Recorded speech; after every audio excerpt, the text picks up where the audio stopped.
First of all, thank you for your time on Sunday evening. So I will be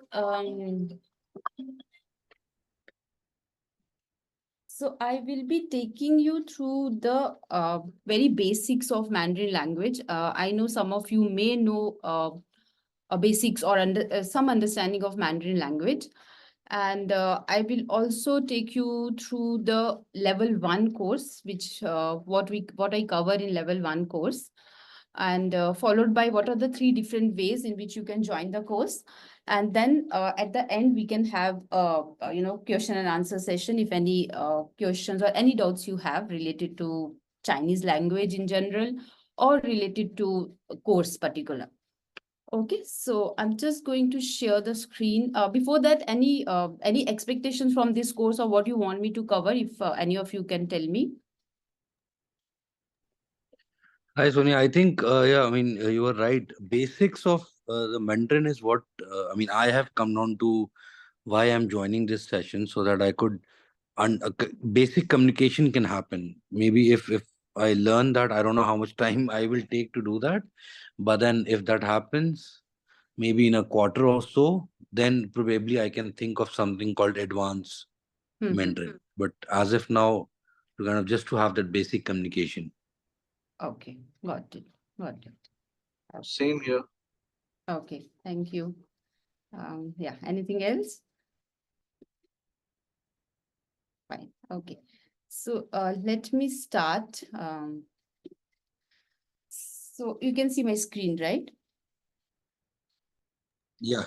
Okay, fine. Yes. Yes. Okay. So yeah, again, like coming to any language, so there is so much to learn, because any language, if I say okay, I can complete it in a 1 month or 2 months time, it's something which is very difficult. But there is some where we have to start it, right? So that's how that's what we are doing here. So we are starting to understand the language, what it is, and then now it's up to us till what level we want to go. So the goals will vary depending on a person to person. Yeah, so let's begin with that. First, let's understand what is Mandarin Chinese. So what happens in generally when we speak about Chinese or we say Chinese language. So when we say Chinese language, it actually includes many languages or many dialects which are spoken in China. But what we are going to learn, we are going to learn Mandarin Chinese. But why Mandarin Chinese? Because Mandarin Chinese is the most widely spoken dialect of China, or most widely spoken dialect of Chinese language. More than 80% of Chinese people speak Mandarin, they understand Mandarin. It's the official language of mainland China, Taiwan, and also one of the official languages of Singapore. It's also one of the official languages in UN. It has also been called as tomorrow's language and future language or global language. And nowadays, because of increased academic interest or trade or business, which is happening between China and rest of the world, the demand for this language has increased. Okay, so that was a basic understanding, because many people, why we call it Mandarin, what is Mandarin, what is Chinese language, what is the difference? So this is basically what we are going to learn. It's called Mandarin Chinese. We also called it as a standard Chinese. So it's a language which is introduced by Chinese government so that entire nation can understand each other. Otherwise, the dialects were very different from one place to different from one place to other. So there was a difficulty in communication even within China. So that's why they have introduced this Mandarin Chinese. Okay. Now, let's understand. I think with some of you, I have interacted maybe through chat or through our phone and all. And I have mentioned that in level 1, or when we are starting, we are focusing only on the spoken part of Mandarin. So no reading and writing part. So why is that? So let's understand this with a very simple word, that is hello, right? So hello, how do we say it in English? Sorry, how do we say it in Mandarin? We say it as ni hao. And this is how we write it. Okay.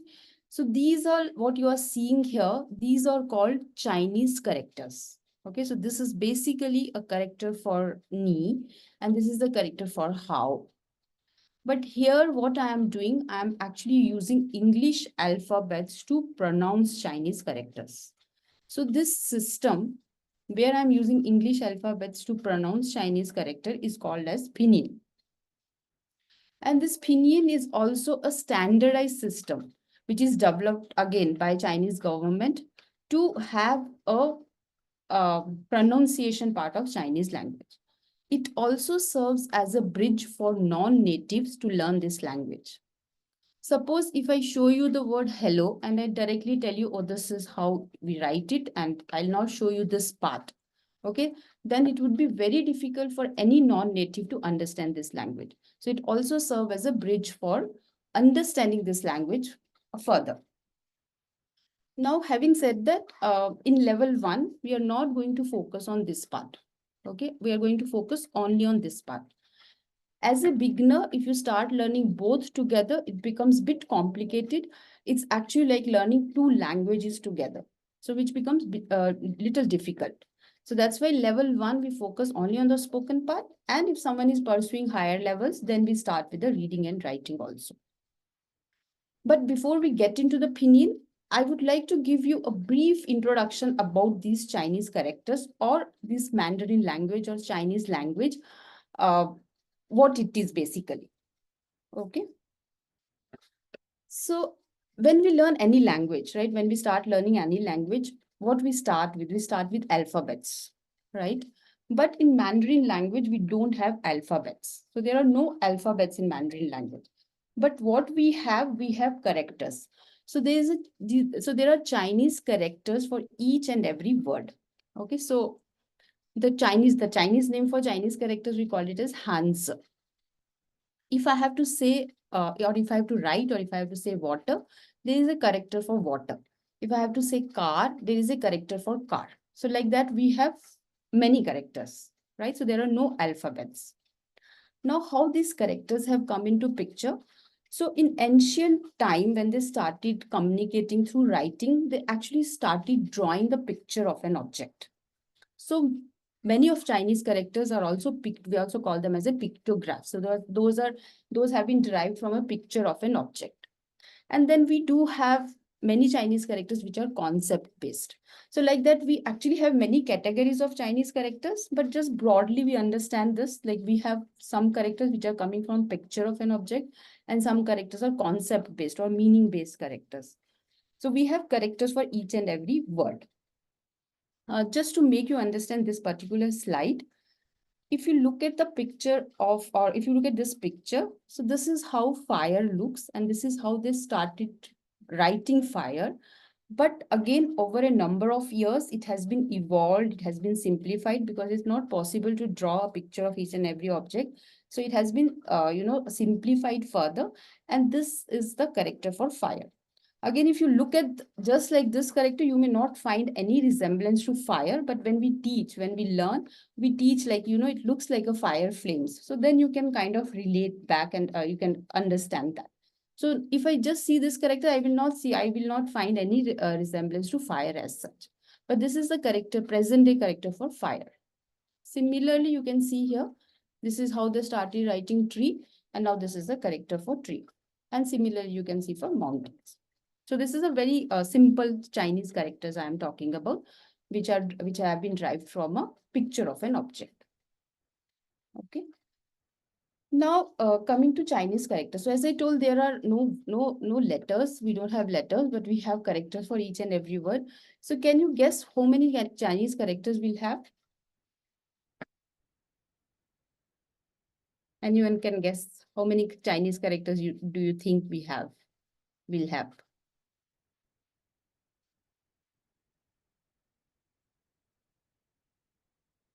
No guess? No. No guess. Okay. Okay. So we have more than 50,000 Chinese characters.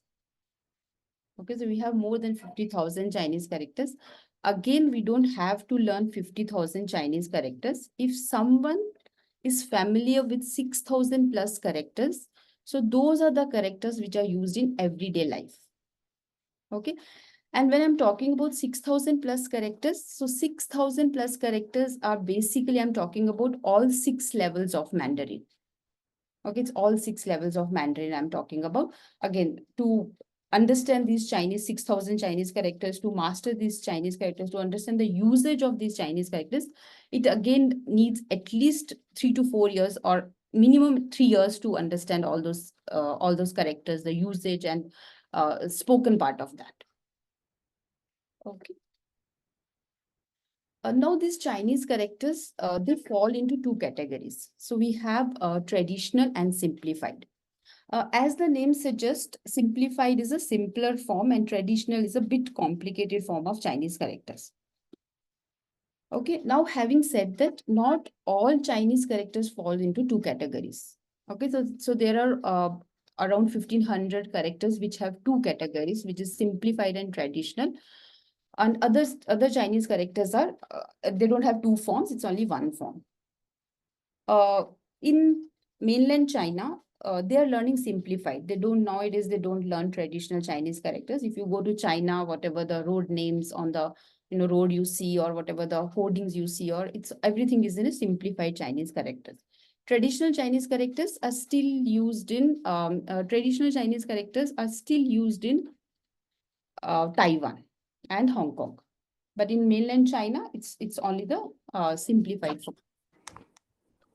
And what is the difference between simplified? One thing is definitely the number of, it's simpler form and it's a traditional form. And why we say simplified, it's actually number of strokes involved in a Chinese character. Okay. Now, if I take this example of this character, which is for 1,000, Qian, so it has 3 strokes. Okay. That's a 1, 2, and 3 strokes, right? It does not have 2 forms. It's only single, we have only single character for that. But if you look at the character for horse, okay, so this is a traditional Chinese character. And the simplified, if I have to write now, it will be like this. Okay, so this is a simplified. So you can make out the difference, how different it is. So basically, traditional characters will have more number of strokes and simplified will have lesser number of strokes. So that is how we differentiate between simplified and traditional. Again, just to make you understand this particular slide, if you look at the characters, these are the 2 characters for Guo, which means country. I'm sure you can make out which one is simplified and which one is traditional here. Can you tell me which one is simplified and which one is traditional? I think the right one looks simplified and the left one is traditional. Exactly, right. So we have this one is traditional and this one is simplified. Okay, and I was talking about the concept-based character. So this is one of the concept-based character where actually this inside part, if you can see that I with the one line here, it is a character for king. Okay, and this small stroke here represents treasure. The king with his treasure is protected from all sides or boundaries. So that's actually means kingdom. And this is now again kind of used for the countries because each country have their borders, have their economy and all those things. So that's how is the word for country. Okay. Now, as I told you, we don't have alphabets, but we have characters. And we use these characters to form new words. A single character, it may have some meaning in itself, but we can combine that character with another character to form a new meaning. Okay, it may be new meaning or it can be a related meaning. Okay, so let's understand that. The word for hand, okay, so the word for hand is shao, and the word for any kind of machine, the general machine is ji. Okay, so hand is shao and the word for machine is ji. So can you guess what would be this shao ji means, the word shao ji? What could it mean? Sorry, no idea. Okay. Anyone else? No. Okay. So Shaoji, if you literally see, it means hand machine, right? Now this is the word for mobile. Okay. Interesting thing about China as a country or Chinese language, they don't use any foreign word. So when I say foreign word, it basically they don't use any English word. See, here in India, if I'm speaking, any regional language, if I'm speaking Hindi, if I'm speaking Kannada, Tamil, Marathi, any language I'm speaking, there are many words which are use of English, right? If I have to say, मुझे mobile खरीदना है, so mobile remains mobile. But in China, all the English words gets translated into Mandarin language.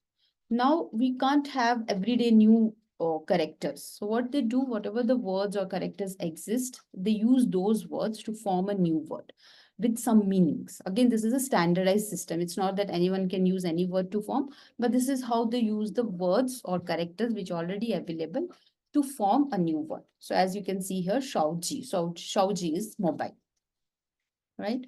Similarly, the word for aeroplane is Feiji, which actually means flying machine, right? So that's how they use the translate the English words or make Chinese words for any new word which they get it. Okay. So that was the one example with the words which exist and we combine those words to form new meanings. This is the another one. So here, if you can look, this is the character for tree. Now, when we put two tree characters together, it becomes woods. When you put three tree characters together, it becomes forest. Okay, so that's another way of using the same or the characters which we know to form new words, right? And this is another one concept-based character. So this is a character for Chuan, which means boat. It consists of three parts. So one is vessel, this is number 8, and this is people or person. So basically, it gives the idea a vessel in which 8 people can sit, or vessel which can hold 8 people, something like that. So maybe in ancient China, whatever the boats they have, only 8 people can sit in that. So that's how they come with this kind of a character. So that was all about Chinese characters, a brief understanding. I mean, there is so much to learn, but it gives you an idea what are these Chinese characters. And next, coming to pinyin. So as I told, pinyin, we are using English alphabets to pronounce Chinese character. Again, it is a standardized system which was developed in 1950s. Pinyin is again, it's a Mandarin word, which means spelling out sounds. Okay. So till now, what do you think? Is it difficult, it's easy, or it's hard, or it's interesting? I think learning new language is always interesting. I mean, until you don't know the language, it's of course very hard. But then once you slowly kind of start understanding it, it becomes easy, of course. So yeah, I wanted to. I had a question about this. I mean, so if like in English, it is like A for apple and so forth. We have those alphabets. So basically, in Mandarin, then whenever there is an addition of new words or new characters, whatever you call it, so there'll be a new script to it. Yes, yes. So as I told you, they don't have new script every day. Like we can't. So that I know, of course, but then like like for in English, it is like A, B, C. That's the base of anything. yes, yes. So in Mandarin, there's nothing called base. No, so we don't know. So we don't have Chinese, we don't have alphabet. So there is no base, but some basic characters. So like suppose, as I told, we have 6,000 characters, right? Right. But once like in level 1, you learn 100 plus characters, right? Right. Once you know 100 plus characters, so that is your kind of a base. Now, based on those characters, when you're learning new words, some of the characters will come from there as well. So that's how it is. Okay, but Got it. Got it. but as such, we don't have like 26 letters. We can use those letters to form new words. That is not there. Okay. Fine. So let's understand. Okay. So yeah, so you said it's interesting, but yes, so I think it's a combination of all the things. It's interesting, it's hard, and it's also easy. Sometimes. So there are reasons for everything. So interesting it is because, as you can see, when you learn a story behind the character, a story behind a word, it makes you interesting. Oh, this is the concept behind that, right? It is easy because in Mandarin language, we have a very less grammar. So when we start as a beginner, we really don't need to worry about a grammar part. And it's hard when it's come to reading and writing part. So I think that's what I'm saying here. It's difficult when it's come to reading and writing part, because majority of Chinese characters you have to memorize. And one small stroke here and there completely changes the meaning of a word. Okay, so it needs a lot of practice. Nowadays, writing part we don't use much because all of us are typing. It's more of recognizing Chinese characters. So once you recognize Chinese characters and you feed with your English letters, it gives you all the different characters, and then you can choose. So it's more of recognizing. In that way, it's little difficult. But when it comes to the spoken part, it is comparatively easier than other languages. As I told, the reason is we have a lesser grammar in Mandarin language. And there are few points, as I told, when I say lesser grammar. So what does I mean is, there is no subject verb agreement. So when I say no subject verb agreement, so it's like this. In English, if I have to say he is, I am, you are. So every time I'm changing my subject, so he is, I am, and you are. I have to change my verb accordingly. But here it's the same verb which goes with all subject, even for the past tense also. So we don't have to learn so many verbs here. The second point is it has very less use of plurals. In English, if I have to say, 10 apples, I cannot say 10 apple, which makes it grammatically wrong. But here, the moment you mention the number, it is understood it's plural. You don't have to use it. Then very important thing is you cannot go wrong in terms of tenses. So we have present tense, past tense, and future tense. In English or in any other language, if I have to form a simple sentence, if I don't put it in a correct tense, it will be wrong, right? So if I just give you an example, in English, if I have to say, yesterday I went to market, today I am going to market, tomorrow I will go to market. So every time I'm changing the time, I have to change my tense accordingly. But in Mandarin language, that's not the case. The moment I mention time, it's understood it's past, present, or future. So I don't have to change my tense. So the same sentence, if I have to say it in Mandarin, it will be, yesterday I go to market, today I go to market, tomorrow I'll go to market. Okay. If some of you have interacted with Chinese colleagues or Chinese counterparts, you would have noticed that when they say in English also, they say it in the same way. So they say it very simple. But having said that, it does not mean that we don't have tenses in Mandarin language. We do have present tense, past tense, and future tense. But when you're learning as a beginner, forming simple sentences, you really don't need to worry about that part. Then it has very simple numbering systems. Once you know number from 0 to 10, you can easily say number till 999. Once you know numbers, you can easily say days of the week, months in a year, and days and time and money and price and all, everything is related to number. And the last point is, again, it has very simple proposition. So like when I say simple proposition, so like in English, again, we have in, on, and at. But in Mandarin language, we have a single word for in, on, and at. Okay. So these are some of the points which make it easier than other languages. Next, very important part of the spoken Mandarin is it's a tonal language. Okay, so we have total of 4 tones. So first tone is a flat tone, the second tone is rising tone, the third tone is falling and rising tone, and the fourth tone is a falling tone. Based on how you pronounce a word, the meaning changes. Okay, if I take a very simple word, ma, if I say it with the first tone, which is ma, it means mother. Okay, the same ma, if I say it with the third tone, ma, it means horse. Right, so you can see with the tone, the meaning completely changes. So that's something which is very important part of a spoken Mandarin. Okay. Now, as I told in level 1, we are going to focus on the pinyin words. So each pinyin word will consist of these 3 parts. That is initials, finals, and tone. So when we start learning, because we have to practice on the pronunciation part, we'll start with the pinyin and we see what are 21 initials. So 21 initials are nothing but the consonant of English language.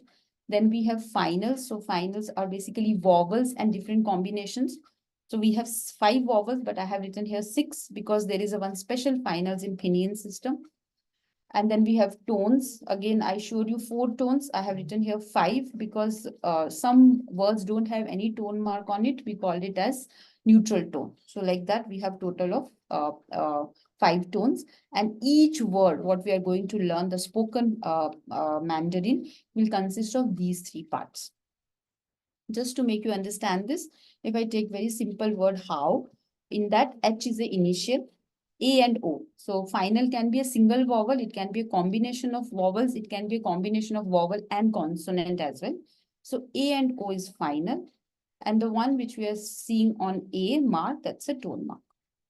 So any words which we are going to see will consist of these 3 parts. Okay. And this is again, once we start, we'll see all the initials and how the pronunciation, some of the words may have similar pronunciation as English, some of the words have little different pronunciation. So these are the list of initials. Then we have finals, okay, and different combinations. Then we practice different tones, how the different tones are pronounced.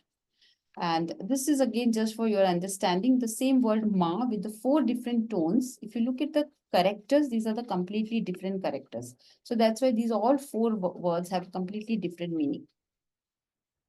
Okay.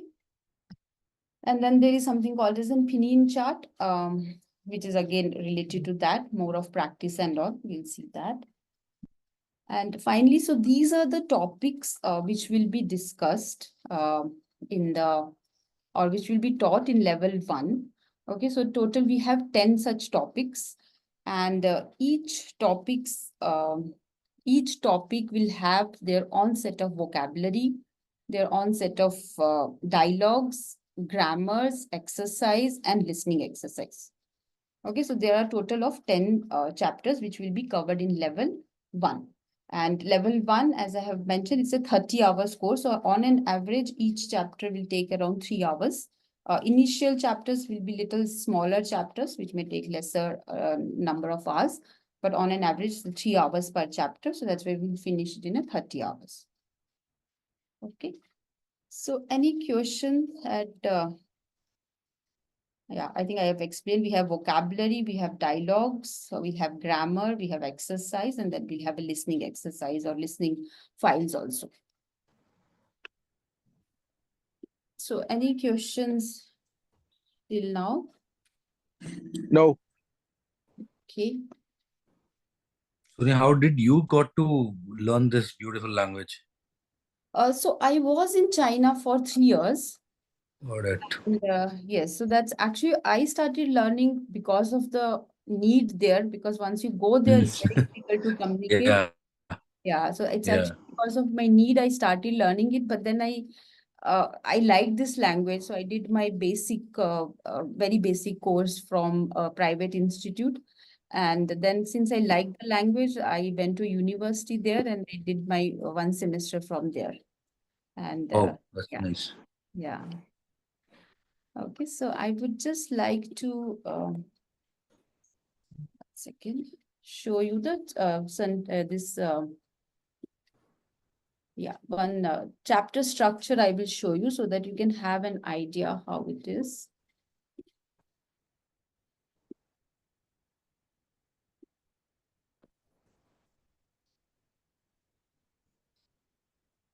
Yeah, so this is just one of the chapter I'm showing you. So how to, you can see my screen, right? All of you? Yeah. Okay. So Yes. yeah, so this is how we start with the vocabulary. Okay, so we have a vocabulary and then we have the English translation of that. So it will be explained wherever it's required. Many words needs explanation. You can't just kind of see from the vocabulary and learn by yourself because it's a completely different language. And there are, what do you say? Some things which are very unique to this language, which will not see it in English or any other language. So this vocabulary will be explained. Then based on this vocabulary, we will read the dialogues. Okay, you can see here we have all pinyin. We'll read the dialogues. So each chapter will have 2 sets of dialogues. Okay, each chapter will have 2 sets of dialogues and vocabulary. Once we finish this, there will be a grammar section where whatever the important grammar points which we have learned in the chapter will be further explained with more examples so that we get to know how to use this particular grammar point.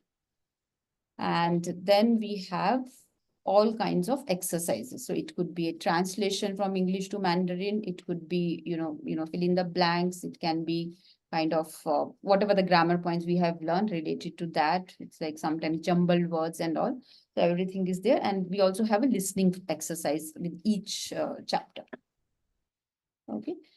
So, yeah. So that was about this one. And apart from learning a language, also there are some very nuances of Chinese culture, the business etiquettes, do's and don'ts when we are interacting, because again, it's completely different culture. So that also will be taught during the as a part of course.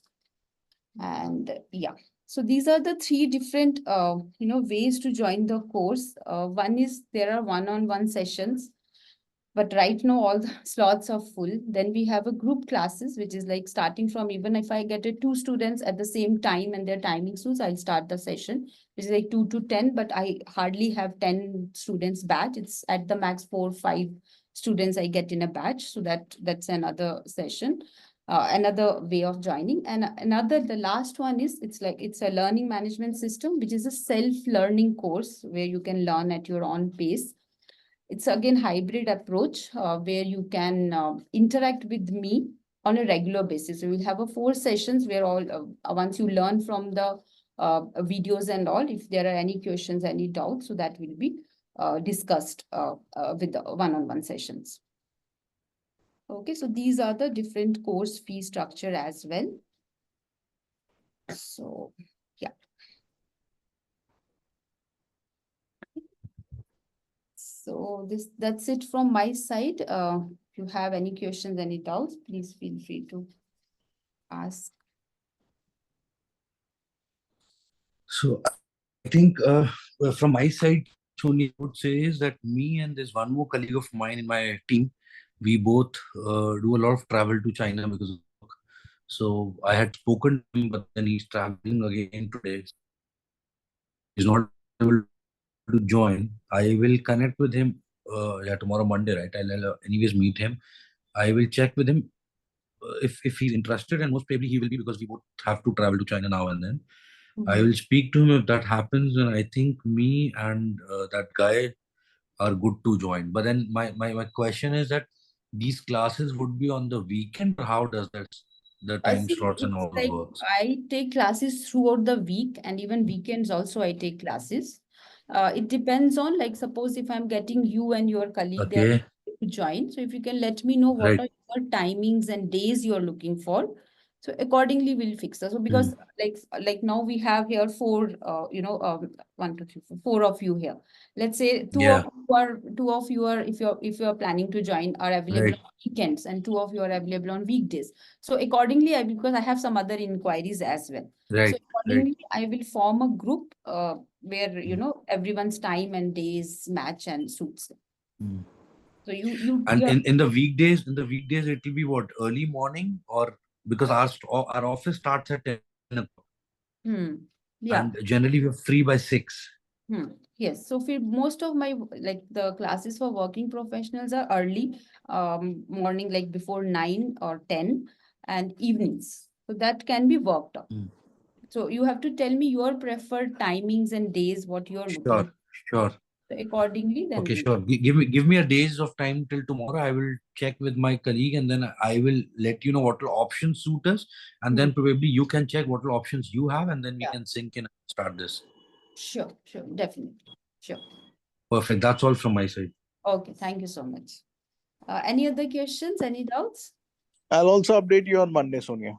Okay, sure, done. Okay. Okay, then, Aditya, Thank you. yeah, thank you so much. Thank you for your time. Thank you. Yeah, thank you. Okay. Thank you so much, everyone. Thanks a lot. Hello, ma'am. Yeah, Sushma, tell me. Yeah, can you able to hear me? My Yes, voice is okay? I Yeah. can hear you. Yeah. Yeah. Actually, the thing is that you mentioned just basic course. So basic course, can I learn the Hansa, the character from it, out of it? Means this course will be helpful for to attempt the HSK1, at least because Yes. I'm planning for Yes. HSK1.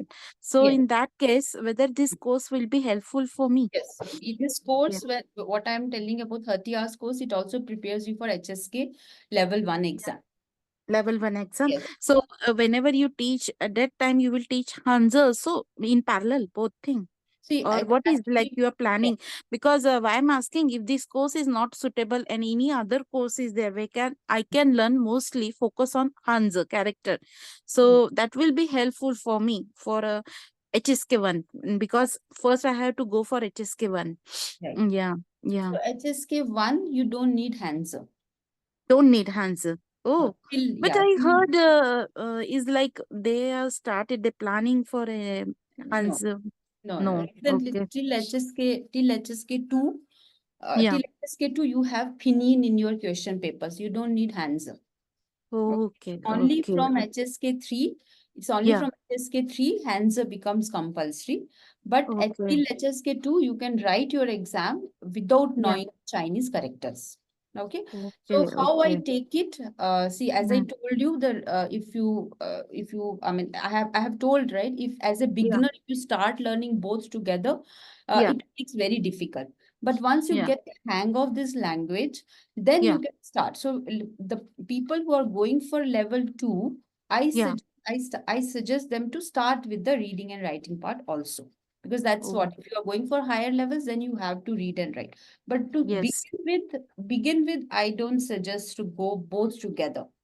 So Okay, from okay. level, so as I told, if your concern is HSK level 1 exam, HSK Yeah. level 1 exam you can give without knowing Chinese With that. characters. Oh, okay, okay.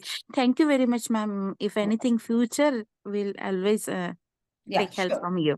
Yeah. sure. And your session was very nice and very good. Thank you so Yeah. much. Thank Yeah, you. sure. Okay, Thank you. bye bye, ma'am. Bye Bye. bye. Bye. Thanks. Thanks. Okay, thank you.